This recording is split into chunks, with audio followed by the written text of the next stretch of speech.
દેવાયત ખવડ અને ડાયરાના આયોજકો વચ્ચે ચાલી રહેલ વિવાદમાં હવે નવા સમાચાર સામે આવ્યા છે.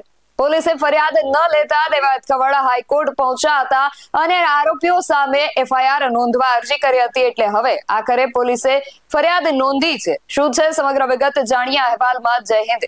BSI TV ન્યૂઝ પર આપની સાથે હું છું નિધિ ગઢવી. ગુજરાતી લોક સાહિત્ય કલાકાર દેવાયત ખવડ વારંવાર પોતાના ડાયરા અને વિવાદને કારણે અનેક વખત ચર્ચામાં રહી ચૂક્યા છે.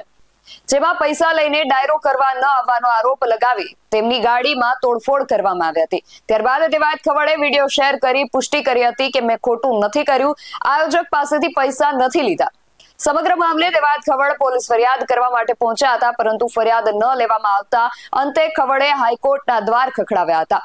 ખવડે આ મામલે આરોપી વિરુદ્ધમાં ફરિયાદ નોંધવા અને મુદ્દામાલ પરત કરવા અંગે પોલીસે નિર્દેશ કરવાને લઈને હાઈકોર્ટમાં અરજી કરી હતી. જે બાદ હવે પોલીસે ફરિયાદ દાખલ કરી છે.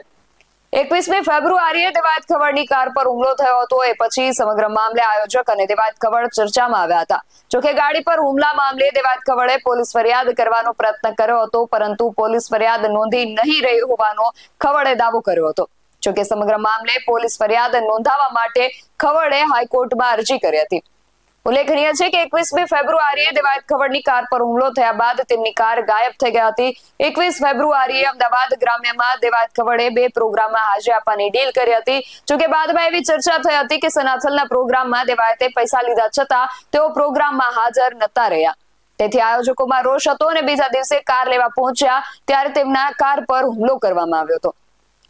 એ બાદ ગાડી પર હુમલાને લઈને તેમણે સોશિયલ મીડિયા પર પોસ્ટ શેર કરી સમગ્ર વિગત વિશે જણાવ્યું હતું અને લખ્યું હતું કે હાલ એવી ચર્ચા થઈ રહી છે કે દેવાયત ખવડે 2 આયોજકો પાસેથી ડાયરાને લઈને એક ડાયરામાં હાજરી આપી અને બીજામાં હાજરી નથી આપી. હવે આ બાબતે હું સ્પષ્ટતા કરવા ઈચ્છું છું, કારણ કે આ વાત તદ્દન ખોટી છે.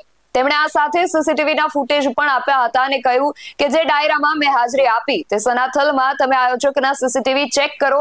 મેં પહેલા 8 થી 9:30 વાગ્યા સુધી સનાથલમાં હાજરી આપી હતી અને બાદમાં આયોજકની રજા લઈને હું પીપળા પ્રોગ્રામમાં જવા માટે નીકળ્યો હતો. મેં ખોટું નથી કર્યું, આયોજક પાસેથી પૈસા નથી લીધા.